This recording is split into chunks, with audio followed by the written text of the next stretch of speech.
तो अभी तक जो है ना, हमने देखो ये पढ़ लिया कि किस तरह कॉलोनाइजेशन वगैरह हुई है, ठीक है। उसके बाद जो है ये जो एंग्लो फ्रेंच वॉर्स वगैरह और ये सब कुछ, ठीक है। अब ये आप लोगों ने कल थोड़ी बहुत रीडिंग भी की होगी, थोड़े बहुत आप लोगों ने पेपर्स भी देखे होंगे कि सवाल किस किस्म के आ रहे हैं, जिससे आप लोगों को कभी अंदाज़ा हो रहा होगा कि आप लोगों ने ये जो डिफरेंट टॉपिक्स है इसमें कितनी इन डेप्थ जाने, ठीक है। एक तो ये बात होगी। अच्छा, अब दूसरी ये बात होगी ना कि ये कॉलोनाइजेशन, ये एंग्लो फ्रेंच वॉर्स और ये जो वॉर ऑफ इंडिपेंडेंस है, ठीक है ना, ये एक ही गो की कहानी है, ठीक है ना। मतलब ये एक ही गो में आप लोग जब इसको डिफरेंट आप लोग वो कर लें, मतलब डिफरेंट टॉप, मतलब कॉलोनाइजेशन को सेपरेटली कर लें, एंग्लो फ्रेंच वॉर्स को सेपरेटली कर लें, और ये जो वॉर ऑफ इंडिपेंडेंस है क्योंकि थोड़ी बड़ी है वो आप लोग सेपरेटली कर लें। लेकिन मतलब ये स्टोरी जो है ना, ये आप लोगों ने सारी एक साथ लेकर चलनी है। जब ये एक साथ लेके चलोगे ना तो तुम लोगों का फायदा ये होगा ना कि उस पर फिर तुम लोग थोड़ा अपना एनालिसिस बनाओ। अभी से जरा इसके ऊपर सोचना शुरू कर दो कि मतलब देखो किस तरह अब आगे जब आप लोग जाएंगे, आप लोग वॉर ऑफ इंडिपेंडेंस पढ़ना शुरू करेंगे ना, तो आप लोगों को ये पता चलेगा कि बहुत सारी चीजें जो थी ना वो साइमल्टेनियसली हो रही थी, ठीक है ना। बहुत सारी चीजें जो थी ना वो साइमल्टेनियसली हो रही थी। जैसे कि देखो हमने वो पढ़ रहे थे कि अब कॉलोनाइजेशन में कि कुछ सालों बाद जो है ना कि बहुत सारी कॉलोनीज जो थी, मतलब उसके सारी कॉलोनीज, ऑलमोस्ट सारी कॉलोनीज, शायद एक कॉलोनी थी कनेक्टिकट की, ठीक है ना। उसके अलावा सारी कॉलोनीज जो थी, मतलब वो जो है जो रॉयल चार्टर वगैरह जो उसके पास होता था उसको ख़त्म कर दिया गया था।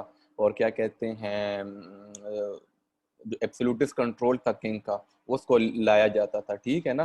तो इसके साथ इंक्रीज, अब देखें यहाँ पे हमने नंबर 5 जो पढ़ा था, इंक्रीज टैक्सेस एंड रिजेंटमेंट, ठीक है। और led to the war of independence, और ये रॉयल प्रोक्लेमेशन, और ये जो फिर इन लोगों ने जो क्या कहते हैं डिक्लेरेशन ऑफ इंडिपेंडेंस की थी, ठीक है ना।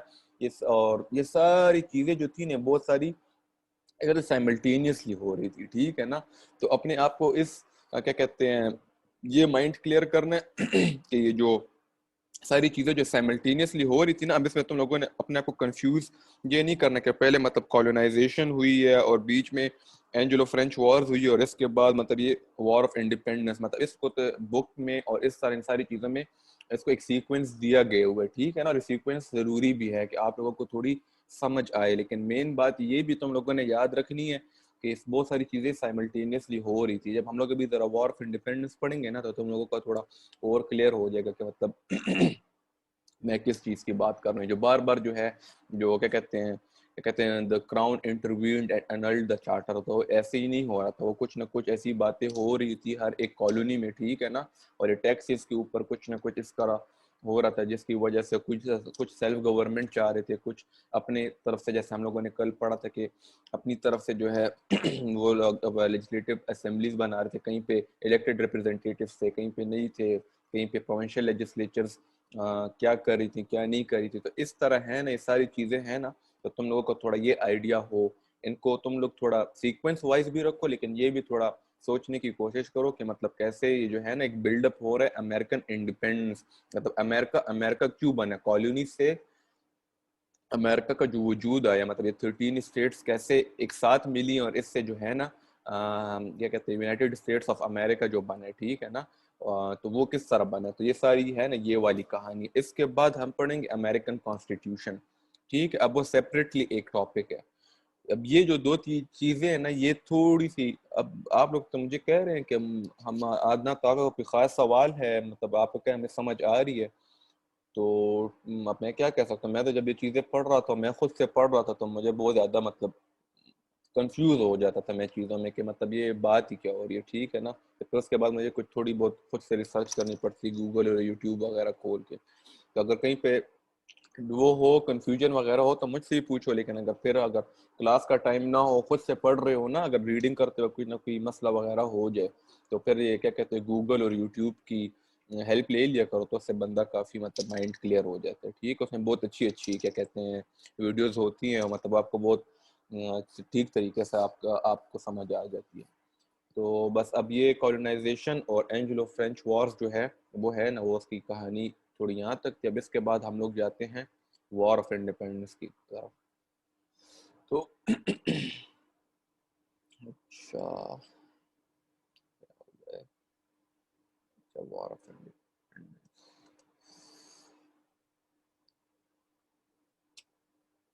अच्छा, वॉर ऑफ इंडिपेंडेंस ये जरा देख लेते हैं कि ये कितना है।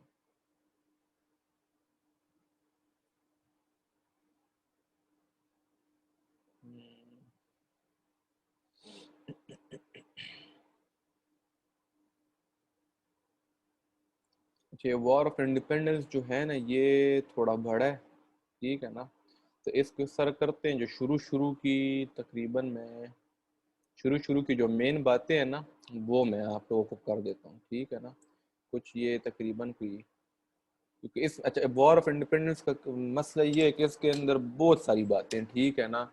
बहुत सारी हेडिंग और सब हेडिंग, मतलब ये पूरी एक कहानी है, ठीक है ना।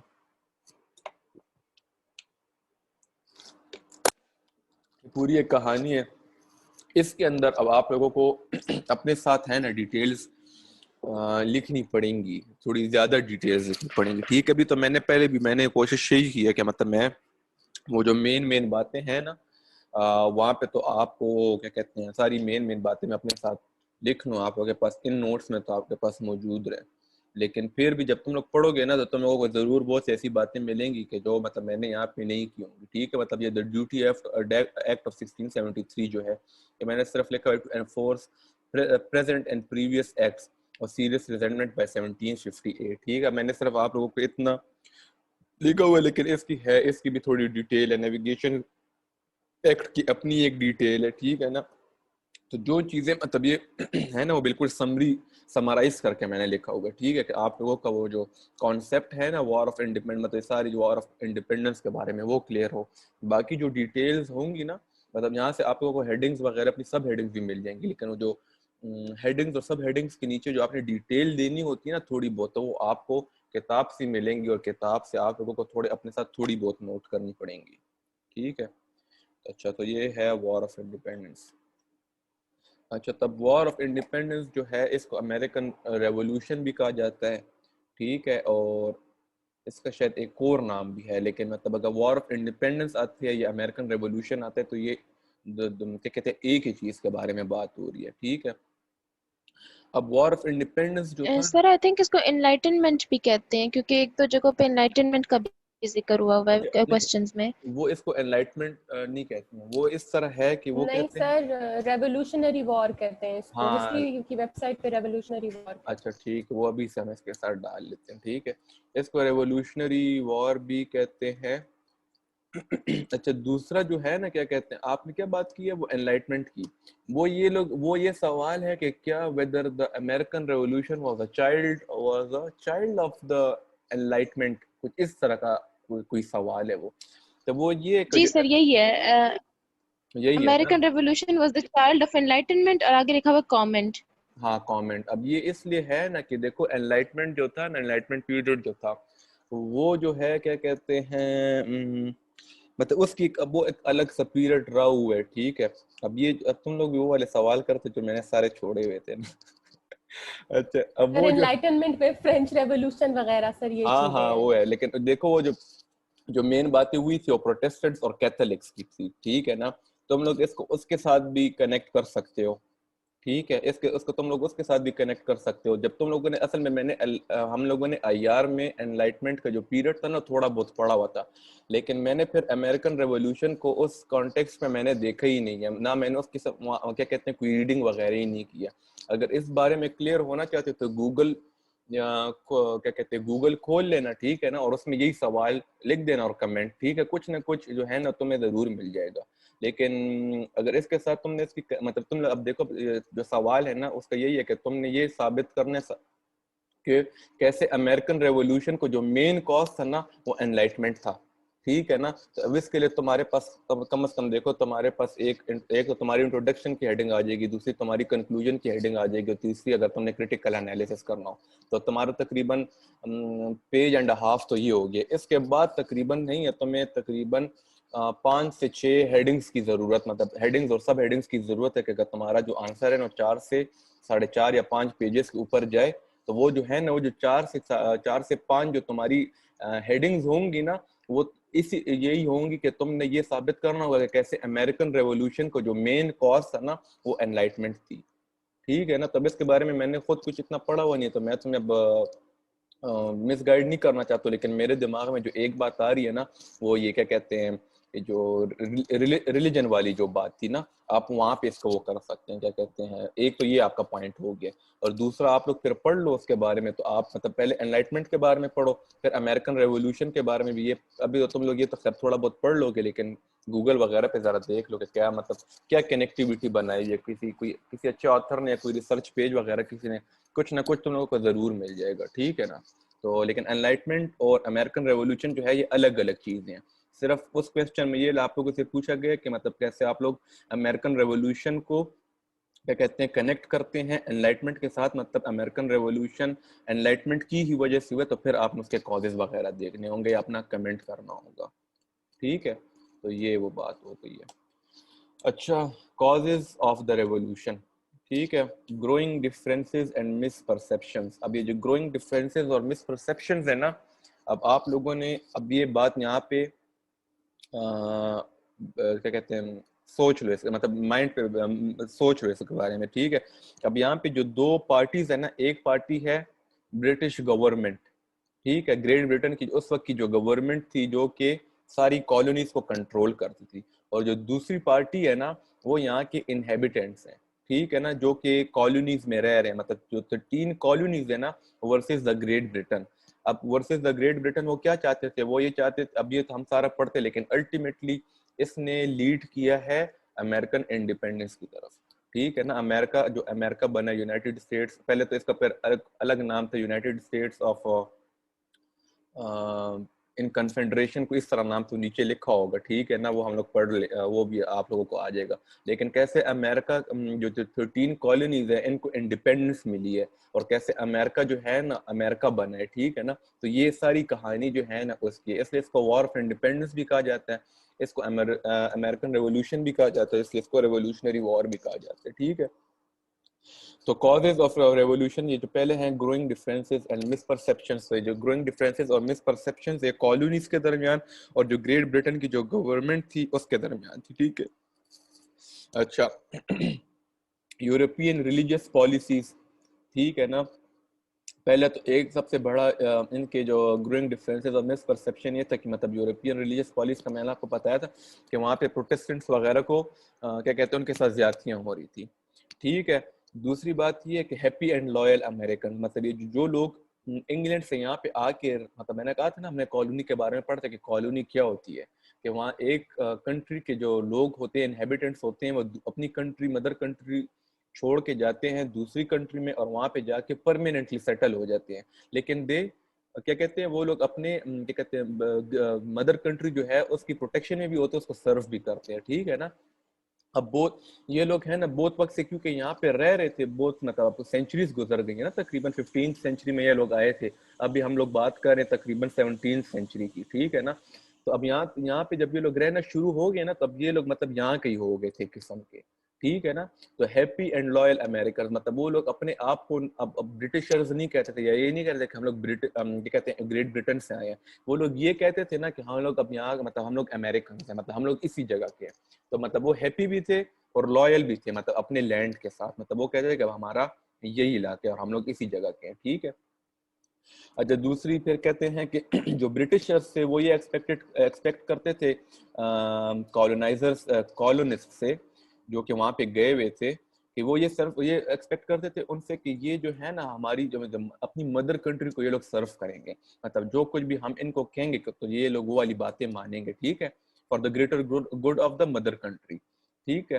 फिर इसके बाद जो है इन लोगों ने जो है ना क्या कहते हैं जो ग्रेट ब्रिटेन थी, इसने जो है ना अपने जो इंपीरियल कंट्रोल था, ठीक है, कॉलोनिस्ट को एक्सप्लॉइट करने के लिए, अमेरिका को एक्सप्लॉइट करने के लिए, उसके जो रिसोर्सेज थे उनको लेने के लिए और अपने आप को इकोनॉमिक डिविडेंड्स देने के लिए नहीं है, अपना जो इंपीरियल कंट्रोल थे, एब्सोल्यूटिस्ट कंट्रोल जो था ना, वो आहिस्ता आहिस्ता जो ये क्या कहते हैं इसके ऊपर, जैसे हम लोगों ने अभी तक पढ़ा है ना, इसके ऊपर वो लोग ज्यादा कर रहे थे, ठीक है।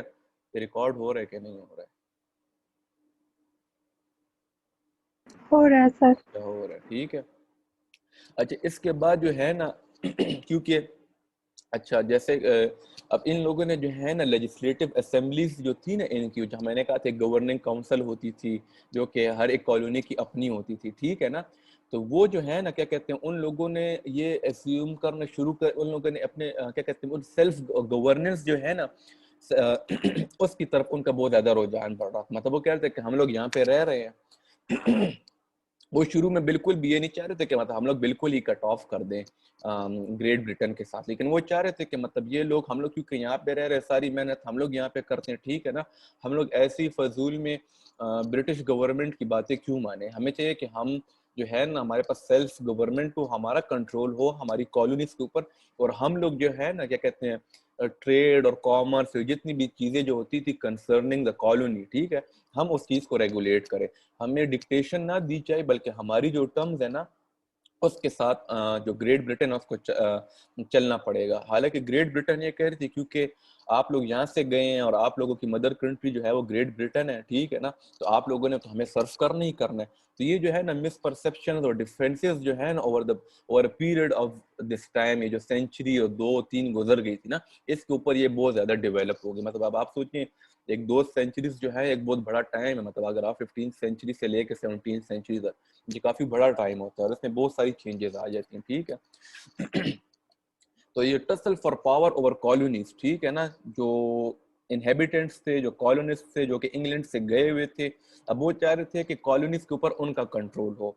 हालांकि जो कि ग्रेट ब्रिटेन की जो गवर्नमेंट थी जिन्होंने इनको रॉयल चार्टर्स दिए हुए थे, प्रॉपर्टी राइट्स दिए हुए थी, ठीक है ना, तो वो लोग ये चाह रहे थे कि कॉलोनीज जो है ना उनके एब्सोल्यूटिस्ट कंट्रोल में ही रहें, ठीक है, और वो लोग वैसे ही करते रहें कि जैसे हम लोग कर रहे हैं, हम लोगों को वो लोग सर्व करते हैं।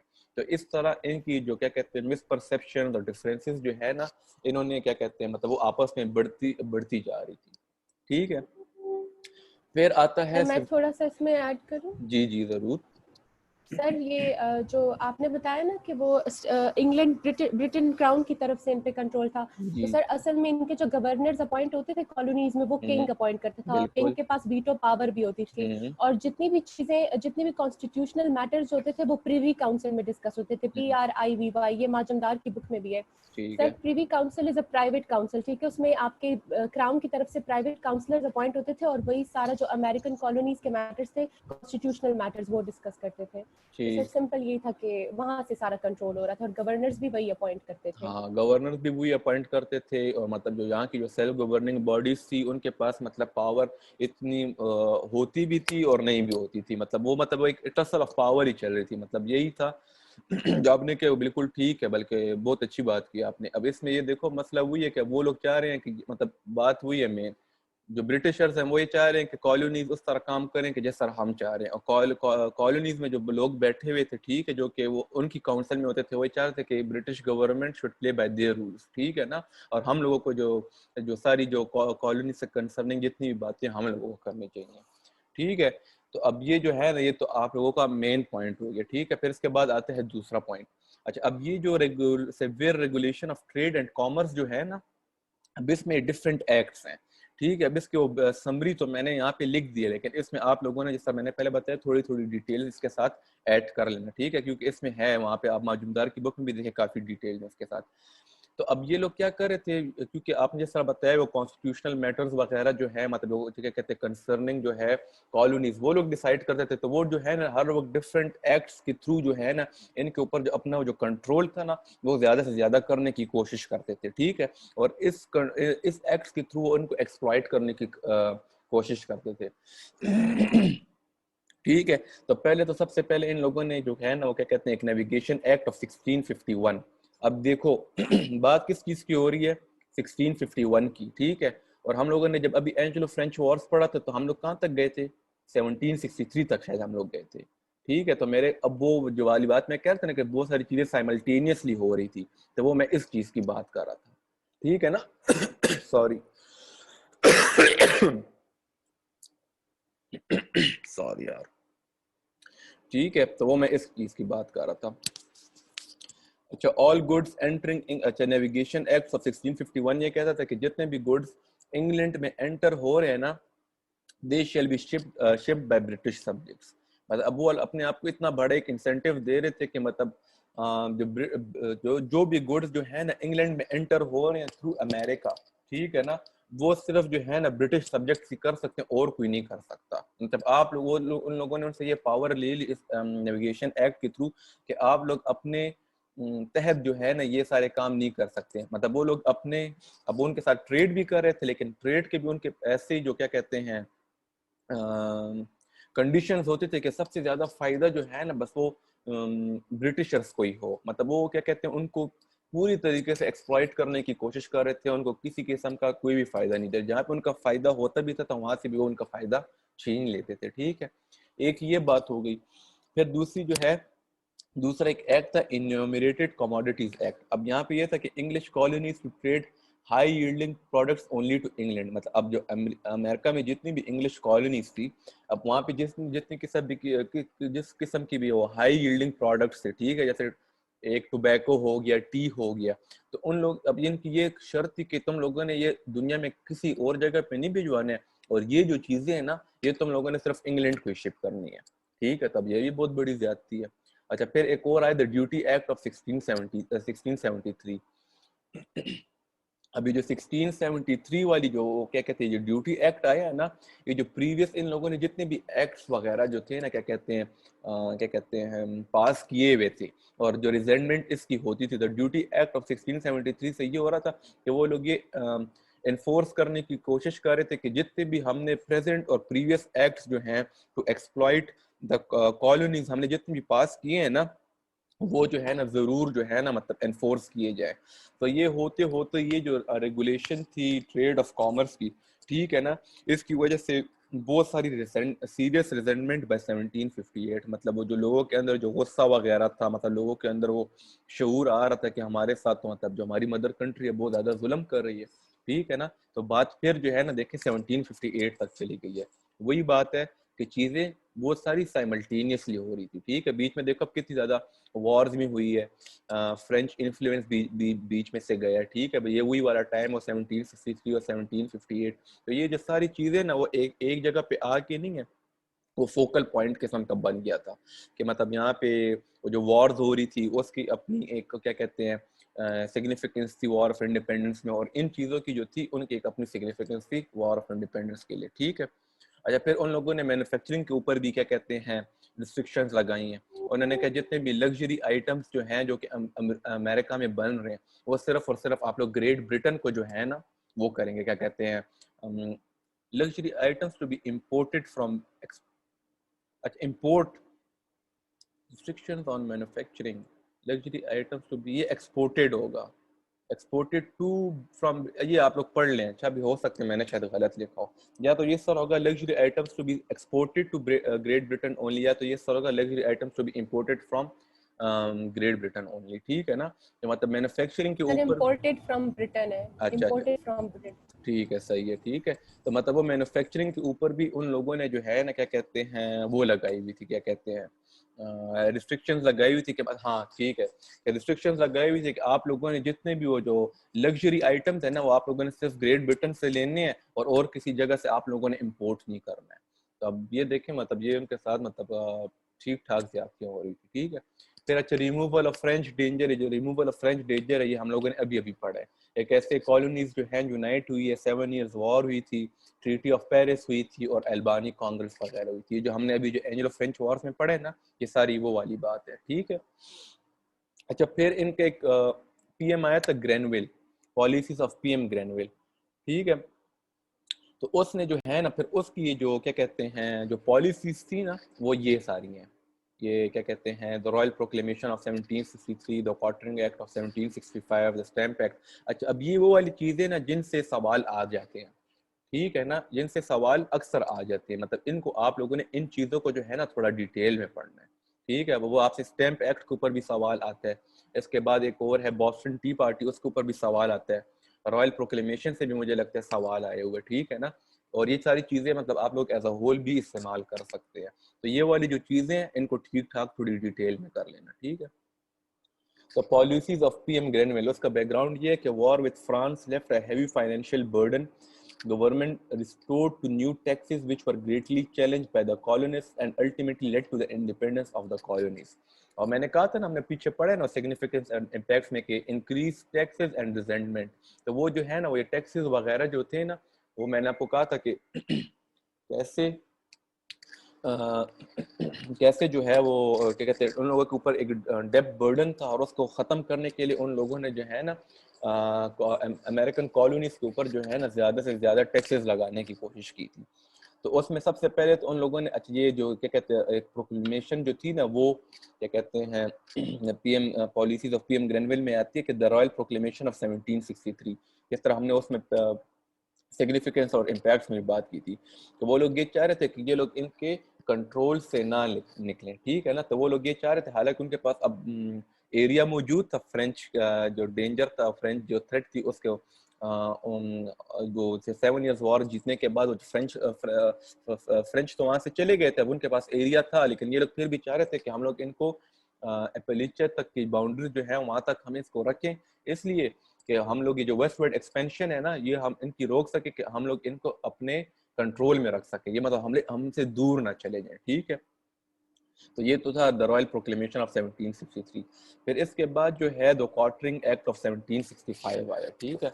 अब क्वार्टरिंग एक्ट में ये था कि additional taxes for the maintenance of new soldiers appointed by the British government to control the colonist and enforce the stamp act, ठीक है।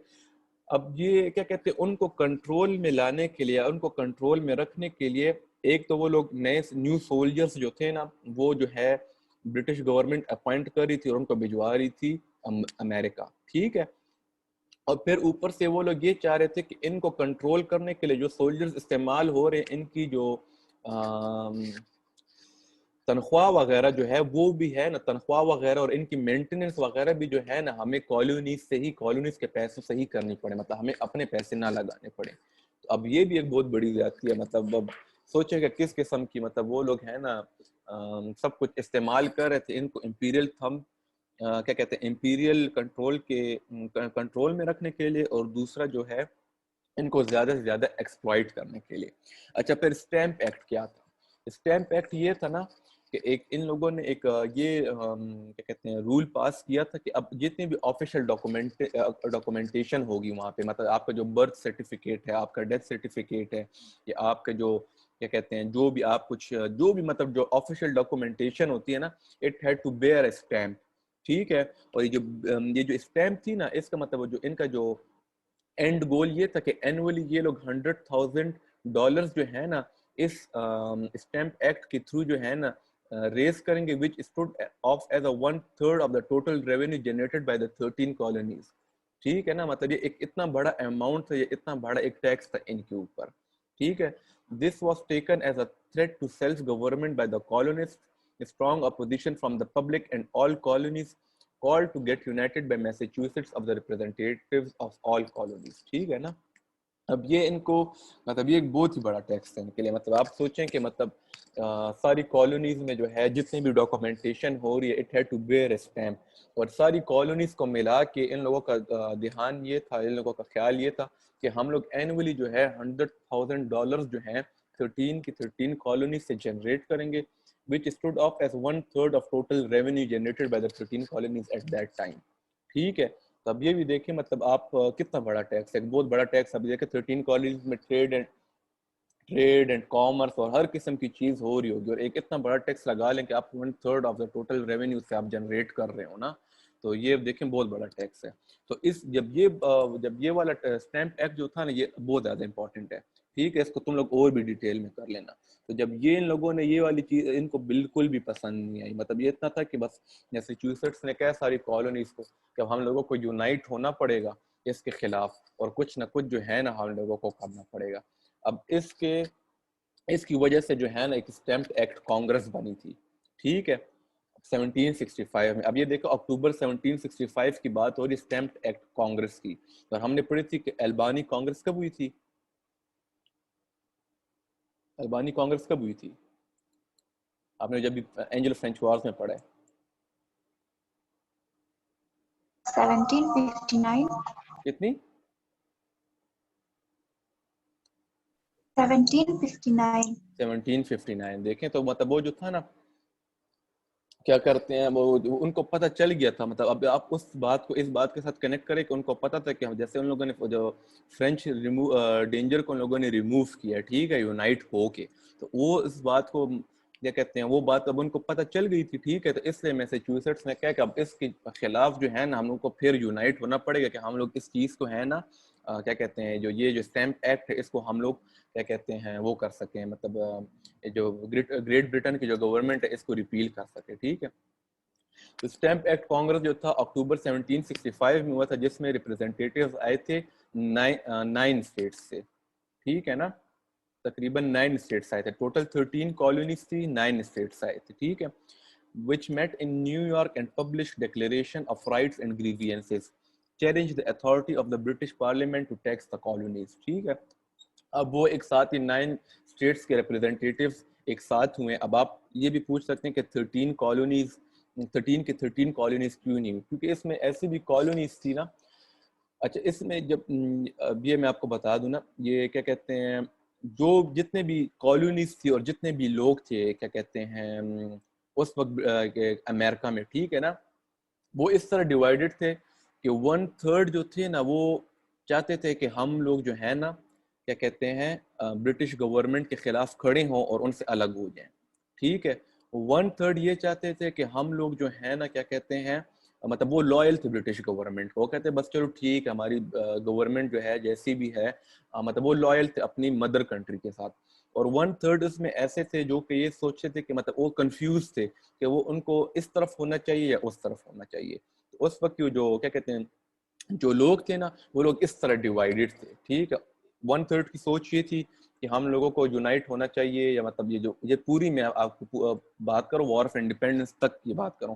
कुछ लॉयलिस्ट स्टेट्स थी, ठीक है ना, वो चाहती थी कि मतलब हम लोग ब्रिटिश गवर्नमेंट के साथ कॉर्डियल रिलेशनशिप रखें। 1/3 ऐसे थे कि वो लोग कहते थे कि नहीं, वो लोग हमारे साथ बहुत ज्यादा ज्यादतियां कर रहे हैं, हम लोगों को ये खत्म कर देनी चाहिए, ठीक है। और 1/3 ऐसे थे कि जो कि कंफ्यूज थे इस बात में कि हम लोग जो हैं मतलब किस तरफ हों, इस तरफ हों या इस तरफ हों। तो ये जो है ना ये सारी वो है। अब ये क्लास खत्म होने वाली है, क्लास खत्म ये वाली हो, दूसरी क्लास शुरू करो तो फिर मैं स्टैम्प एक्ट से पढ़ाता हूँ, ठीक है। यहाँ तक समझ आई है सबको? चलो मैं अगली क्लास